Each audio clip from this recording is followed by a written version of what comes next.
And that was the Vaccines with Bad Mood, shot at a lovely theme park in LA. Six Flags. So right now in studio we've got Michael Hickling. Thanks so much for joining us. No worries, guys. Thanks for having me. No worries. No worries. Now, we've actually been told that you've got a few gigs coming up, which we'll have a bit of a mention on. Yeah. But we've seen now that I suppose you've said that this music has been described as tasty 90s-inspired acoustic sandwiches. Is that what it says? That's apparently what it says. It's the only line on your Facebook, so we thought we'd get a bit more info on what exactly your sound is. Well, I've got a lot of influences, obviously. I listen to the heavy stuff, like my country, as you can see, like Johnny Cash t-shirt. But yeah, 90s is where I live, I think. Are there like any my grunge, my Pearl Jam, Are there any like staples in 90s music that you could consider, you know, your main inspirations? Yeah, as I said, Pearl Jam, Nirvana, Alice in Chains, all those angry guys. Were you one of those kids who was trying to grow his hair out, just like Kurt Cobain as well, and like Yeah, copying the I think whole I had 90s those look? moments. I think we all. Yeah, that we were talking about the 90s clothes before that we just definitely rather forget. But Yeah. seem to be coming back now, but you know, it would have been good to just store them all off. Well, why don't you tell us a bit about your musical history? How did you start playing? Well, I just started out playing guitar initially in some heavy bands, kind of as bands do, they break up, and I went and just decided to do my own thing, get some singing lessons and play some guitar. So now I'm doing acoustic shows for probably the last 2 years, maybe. And this was, and you started your musical, like you're originally from Whittlesea. Yeah, yep. Still So- in Whittlesea now, so. So do you feel like that's made an influence on your music growing up in a? There's a country music festival in Whittlesea, so I'm sure that's probably had some influence. But I like the American country a bit more, the bad guys. So. Oh no, that's pretty cool. And so, what do you like to do when you're not playing music? Basically, spend time with my boy.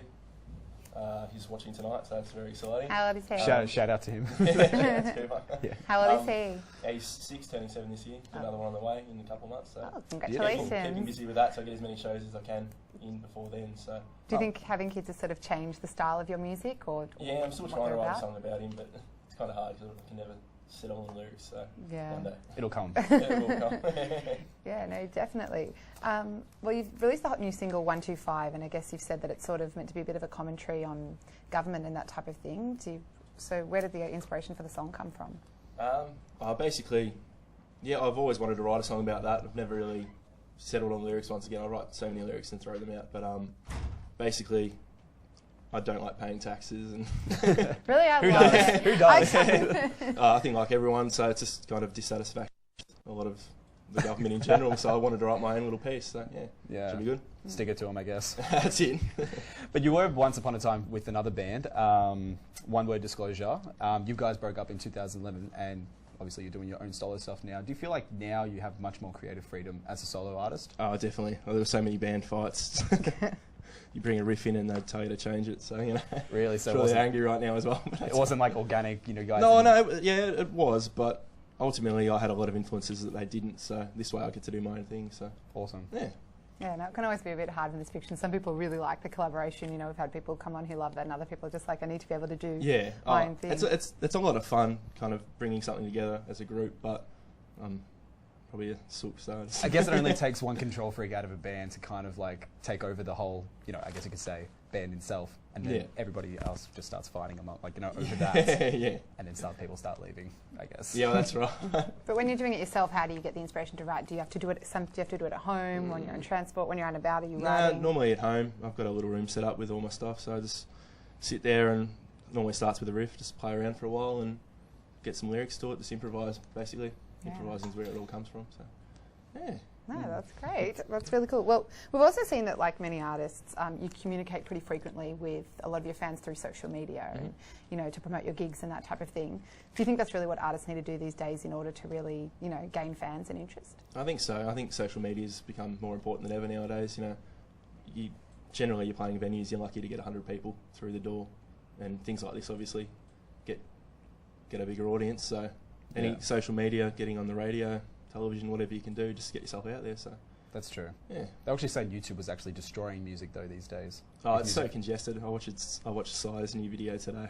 Yeah. I haven't seen that yet. Apparently, it's already had 10 million views in its first I think day. it had 765 million or something. Is it the new Gangnam Style? No, I don't know. Oh, that new Gangnam Style song came out the other day as well. Yeah, that's like risen to. Do you think it's not actually a really great song? I think. No, I think it's merely just the hype of. It's another Macarena. It won't last. So Yeah. that's all right.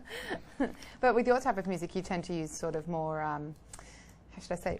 Offer sort of generic. You know, you play guitar, and you said you were using Yeah, some the sort of stomp box percussion. and the tambourine and stuff. And I do that today. So. Yeah, Nice one. no, that's great. Do you prefer to keep your music a bit more, you know, raw and real? Is Yeah, I that think so. your I've only style? just started doing the foot percussion the last couple of months, and saw another friend of mine using it, and I'm going to steal that. So.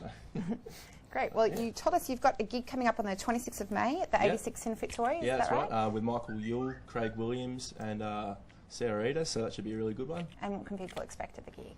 Lots of acoustic songs, basically same as me. Lots of raw, grungy kind of stuff. So. Have you got support acts that are kind of similarly the same country style music that you have? No, not at all. I just get influences from people that I listen to outside of the circles of Melbourne. So Okay, so it's like a showcase, I guess. yeah. No, everyone's got their own little thing, and everyone will bring it to the table at that gig. So, and I've got the other one on the 4th of May with 7 Days Falling as well. Great band I just played with in St Kilda. What was that? About a month ago. Fantastic new band, kind of like Butterfly Effect. Fantastic. Well, Michael Hickling's going to stick around to perform his new single 125. You're on 1700. Stick around. That's good, in the end. Yeah,